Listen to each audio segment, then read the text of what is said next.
Moisés, aos 80 anos, pastoreava o rebanho de seu sogro Jetro em Midian.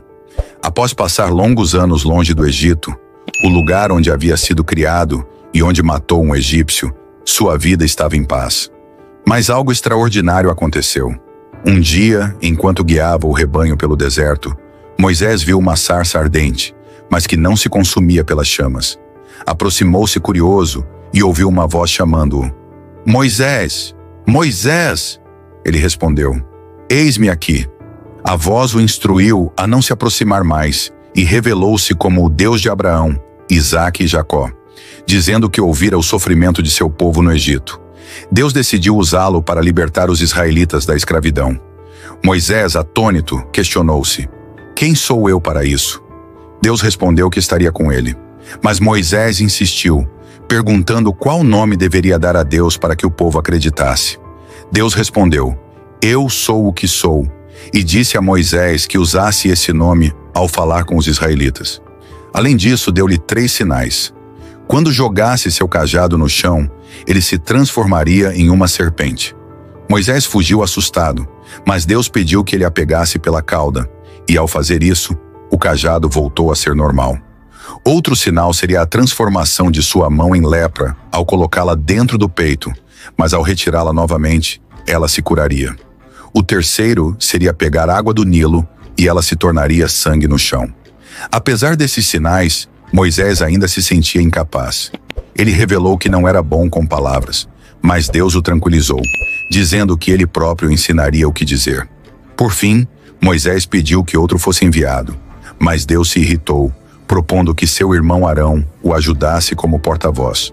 Moisés então se preparou para retornar ao Egito, pedindo permissão a Jetro, seu sogro.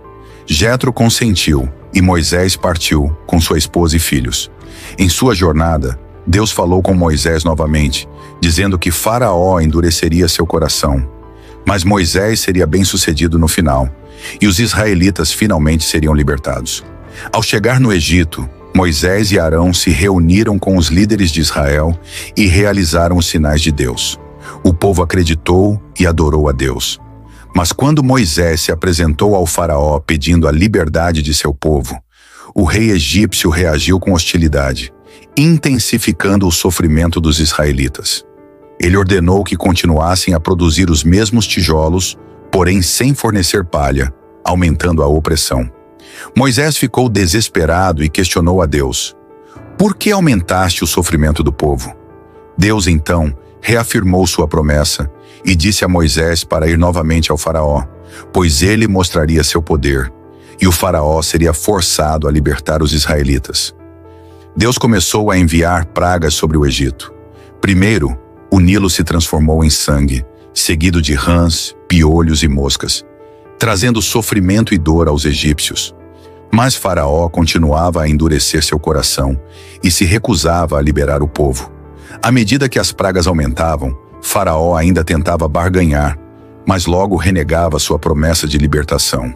A cada praga, a tensão no Egito crescia, mas Faraó permanecia obstinado. A última praga seria a mais devastadora, a morte dos primogênitos de todos os egípcios. Deus ordenou aos israelitas que sacrificassem um cordeiro e colocassem seu sangue nas portas, sinalizando sua proteção. Quando a praga se abateu, todos os primogênitos dos egípcios morreram, mas os israelitas foram poupados. O lamento no Egito foi imenso, e finalmente Faraó cedeu e permitiu que os israelitas partissem. De madrugada, os israelitas deixaram o Egito, levando seus bens e, finalmente, alcançando a liberdade. Deus, em sua fidelidade, havia cumprido sua promessa de libertação. Os israelitas se afastaram do Egito, e o sofrimento que haviam vivido por tanto tempo finalmente chegou ao fim, enquanto o Egito jamais seria o mesmo. Este evento tornou-se o marco que confirmava a soberania e o poder de Deus sobre todos os povos da terra.